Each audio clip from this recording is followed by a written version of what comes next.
Vanier Cup 1984. The highlight of the CIAU football season. A week of activities that range from a fundraising kickoff to awards presentations honoring football excellence. And it climaxes with a big game, the first ever matchup between the Guelph Gryphons and the Mount Allison Mounties. This presentation is brought to you by Shenley Canada Incorporated, Nestle Enterprises Limited, and CP Air Sports.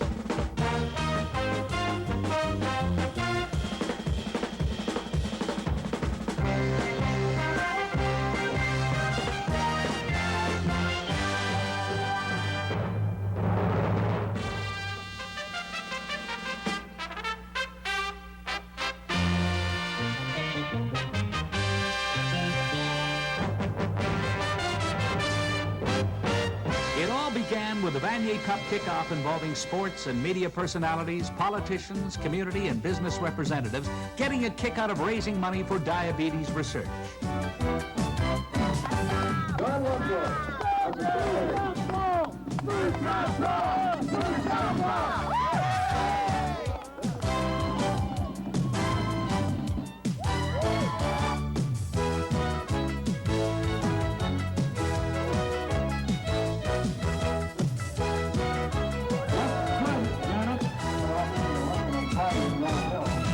Another Vanier Cup week highlight, the announcement of the CIAU Coach of the Year.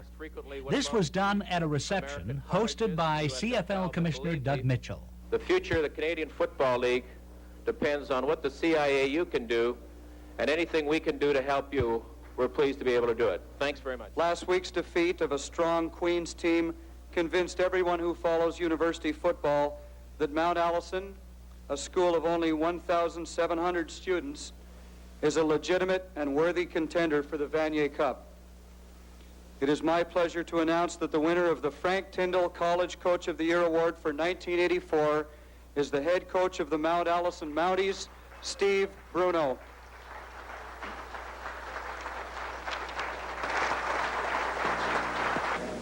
It's been a great year for Mount Allison. I think when I go out recruiting, I won't have to say where Sackville, New Brunswick is, let alone Mount Allison University. And I'm very pleased to accept this. Thank you.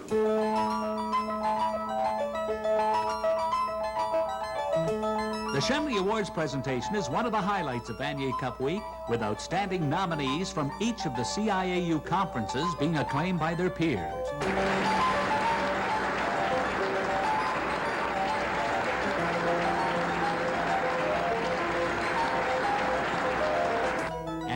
The nominees for the Peter Gorman Trophy, awarded to the Outstanding Rookie of the Year.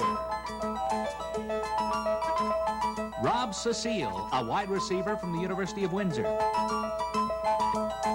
Jeff Funtaz, a running back from the University of Alberta. Paul Massotti, a wide receiver from Acadia University. And Dennis Walker, running back from Bishops, who led the CIAU with 715 yards.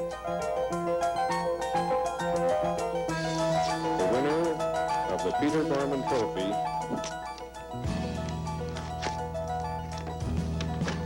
is Jeff Funtaz. I'd just like to thank the people from Shenley for putting on the awards presentation tonight. I'm having a really good time in Toronto. And I'd like to thank all my teammates that are left back at home. They really made me feel a part of the team, and that helped me. I'm not a rookie anymore. Thank you. The J.P. Metras Trophy for the Outstanding Down Lineman of the Year. Those nominated: Dirk Lears, a tough nose guard from York University, twice an OUAA All-Star.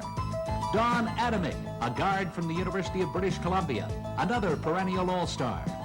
Renzo Passaretti, a guard from St. Mary's University. And Boyd Young, a three-time nominee from the University of Ottawa. Winner is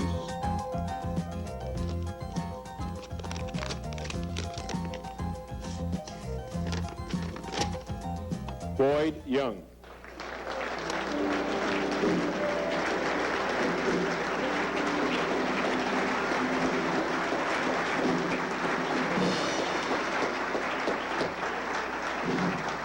First of all, I'd like to thank Shenley's for this honorary evening, the JCs as well. I'd also like to thank my family and my friends for supporting me for the past 15 years. Thank you very much. The President's Trophy is awarded to the outstanding defensive player, excluding linemen. The nominees, Gerald Lashin, a linebacker from the University of Saskatchewan. Larry Oglesby, a defensive back from Mount Allison, an assassin on defense. Tom Timlin, who plays the rover position for Carleton University. And Alex Troop, an inside linebacker and the defensive captain of the WLU Golden Hawks.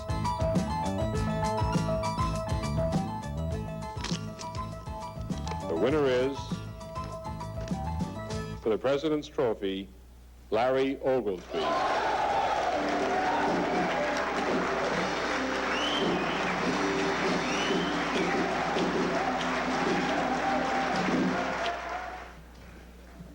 Well, I'd just like to start off by saying that my coach has always harassed me for my speeches. So I'll keep it short and sweet. I'd just like to thank the Shenleys and my teammates and the coaches as well. And just to say that we're going to bring the Vanier Cup back to Mountie. Thank you. The Heck Crichton Trophy is presented annually to the Outstanding Player of the Year. And here are the nominees. From St. Francis Xavier, running back Don Dempsey, third in rushing in the CIAU. Peter Harrison, the Queen's quarterback, good on 55 of 97 attempts. Lou Laurie, the University of Calgary quarterback, who tied a CIAU record for most TD passes. And to complete the year of the quarterback, Phil Scarfone of McMaster University, a gritty athlete who played 4 games with a broken jaw. The outstanding football player in Canadian University football and the Heck Crichton Trophy winner is Phil Scarfone.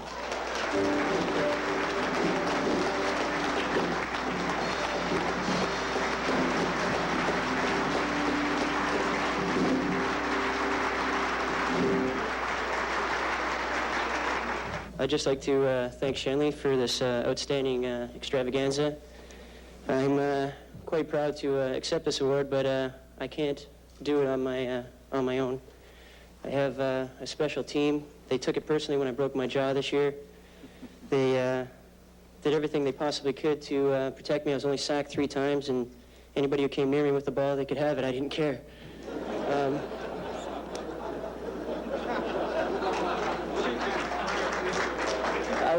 I'd also like to thank my family, who has been very, very special to me. They've stuck by me through thick and thin, as well as my coaches, Bernie Custis. He's an incredible individual, as well as Grant McDonald, who have been a big part of my success. Thank you very much.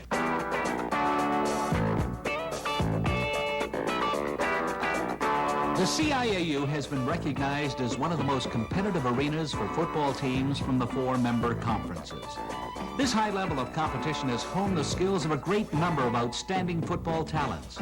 Nestle's has chosen to salute those who've achieved all-star status with the Nestle's All-Canadian Awards. At the luncheon, Frank Sella, President Nestle's Division, pays tribute to the players. A message of thanks to 24 individuals who are symbolic of what we can do as individuals for each other. 24 individuals who would never be sitting here today if they had not dedicated themselves to thinking about others first. 24 individuals who said, this is not going to work unless I believe I can make a difference. Now, the defensive stars. Boyd Young, lineman, University of Ottawa. Rob Prodanovich, University of Calgary. Al Hartley, defensive end, Acadia. Dirk Lears, York University. Alex Troop, linebacker, WLU. Greg Miller, Concordia University. Gerald Lashin, linebacker, University of Saskatchewan. Pat Janzi, linebacker from St. Francis Xavier. Larry Oglesby, Mount Allison. Norm Fenning, defensive back, Queen's University. Mark Horvath, defensive back, McMaster University. And Darcy Kopp from the University of Calgary. Now the offensive team. At center, Cam Hodgson, University of Calgary. Don Adamick, a guard from UBC.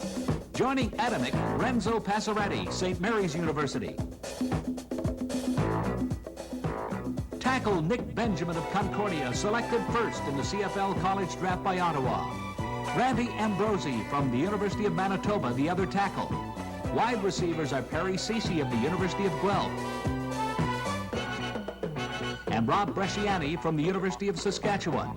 Inside receivers, Josh Borger, University of Calgary. And Dave Conrad from Acadia.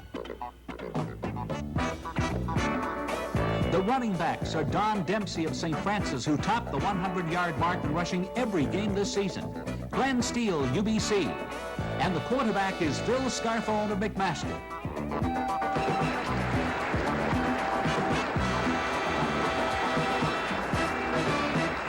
The countdown is over. Game time. The Guelph Gryphons and Mount Allison Mounties, two Cinderella teams meeting in the prestigious Vanier Cup. Before a full varsity stadium in Toronto, Minister of Fitness and Amateur Sports Otto Jelinek gets things underway with a ceremonial kickoff. Then it's time for the real thing, and the Guelph Gryphons get the game underway.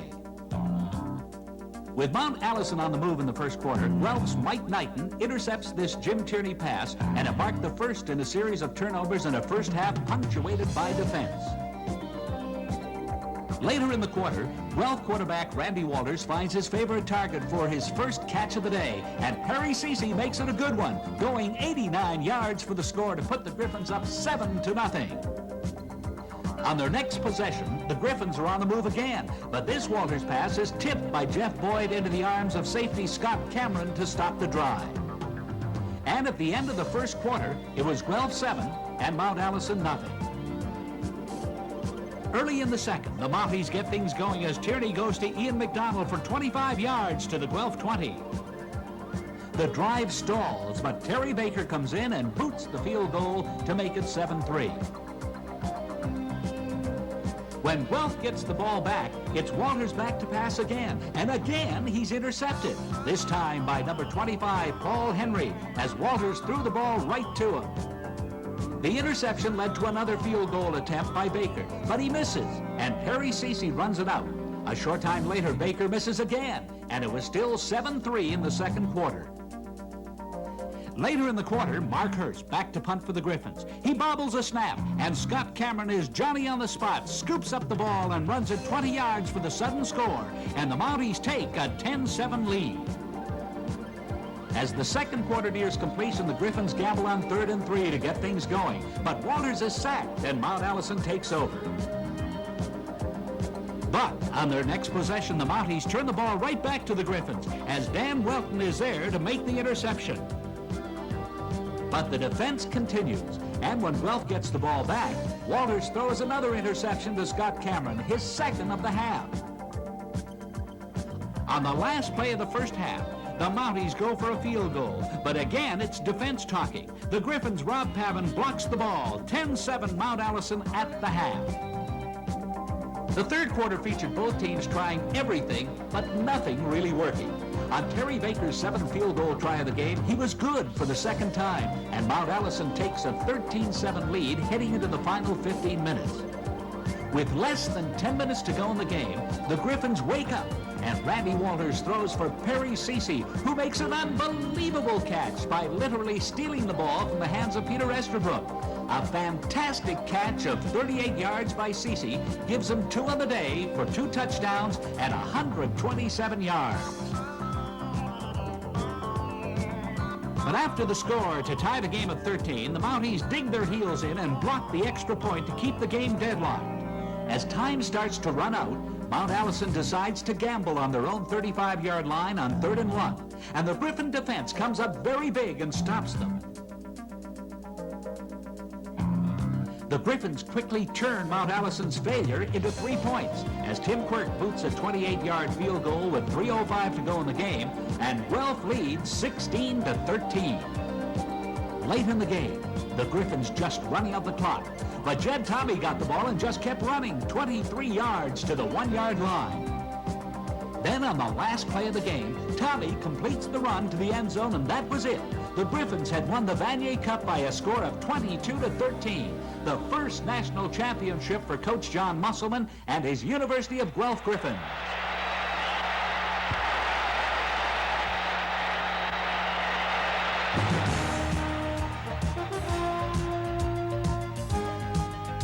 Guelph Gryphons follow in the footsteps of the other great teams which have made Vanier Cup history.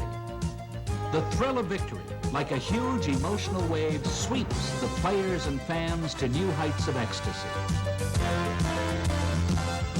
For the victors, it's a time to savor, a memory that will be recalled in the blur of future years. For the losers, a stumble step on the path to Vanier Cup glory.